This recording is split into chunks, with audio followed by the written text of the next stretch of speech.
100 দিনের অর্থ বরাদ্দে হাত নয়, মন্ত্রী মানস ভূঁইয়ার হুঁশিয়ারির পরেও থোড়াই কেয়ার করল এলাকার নেতৃত্বরা। প্রসঙ্গত, ফেব্রুয়ারি মাসের 7 তারিখ পশ্চিম মেদিনীপুর জেলার সবং থানার 5 নম্বর সারতা অঞ্চলের বনাই গ্রামে ফায়ার স্টেশন উদ্বোধনী অনুষ্ঠানে গিয়েছিলেন মানস ভূঁইয়া। সেখানে তিনি 100 দিনের টাকা নিয়ে নেতাকর্মীদের সতর্ক করেছিলেন। কিন্তু খোদ মন্ত্রীর হুঁশিয়ারির পরেও ঘুম ভাঙল না এলাকার পঞ্চায়েত থেকে শুরু করে নেতৃত্বদের। এবার 100 দিনের জব কার্ড রিনিউয়াল করে দেওয়ার নাম করে প্রতিটি পরিবারের জব কার্ড হোল্ডারদের কাছ থেকে টাকা নেওয়ার অভিযোগ উঠেছে তৃণমূল নেতৃত্বের বিরুদ্ধে। এমনই চাঞ্চল্যকর ঘটনা ঘটেছে পশ্চিম মেদিনীপুর জেলার সবং থানার 4 নম্বর 10 গ্রাম অঞ্চলের নানকার বুথ এলাকায়।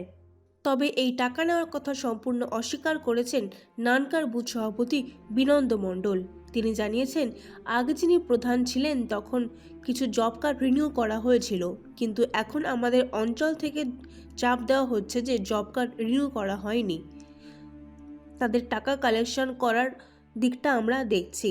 এবং এই ব্যাপারে সবং ব্লক সমষ্টি উন্নয়ন আধিকারিক অরুণিমা সেনগুপ্ত জানিয়েছেন, ইতিমধ্যে অনেক অভিযোগপত্র জমা পড়েছে, আমরা ব্যবস্থা নিচ্ছি।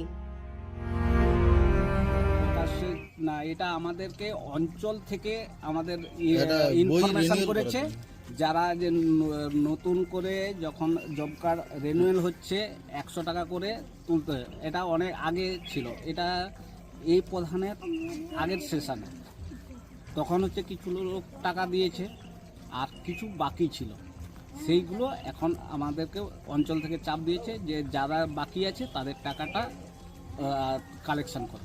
কিন্তু সরকারিভাবে তো কোনো সার্কুলার নেই। এটা আমরা ঠিক বলতে পারবো না, আমরা অঞ্চলের হিসেব করেছি। আপনারা একটু অঞ্চলে গিয়ে যদি এর ডিটেইলসটা জানতে পারেন তাহলে খুব ভালো হয়। টাকা নেওয়া হয়েছে আপনার কাছে? কত টাকা নেওয়া হয়েছে? 100 টাকা। কারা নিয়েছে?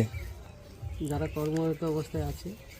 এখানে গ্রাম পঞ্চায়েতে যারা আছেন, কি নাম আছে পঞ্চায়েতের আপনাদের? রণবীর পালন। কত টাকা করে নিচ্ছে? 100 টাকা। জব কার্ড পিছু নিচ্ছে? হ্যাঁ। কতজনের কাছ থেকে নেওয়া হয়েছে সেটা আমি বলতে পারবো। পশ্চিম মেদিনীপুর থেকে নিজস্ব প্রতিনিধির রিপোর্ট, এএনএম নিউজ। আরও খবরের আপডেট পেতে সাবস্ক্রাইব করুন আমাদের ইউটিউব চ্যানেলটি আর বেল আইকনে ক্লিক করুন নোটিফিকেশনস পেতে।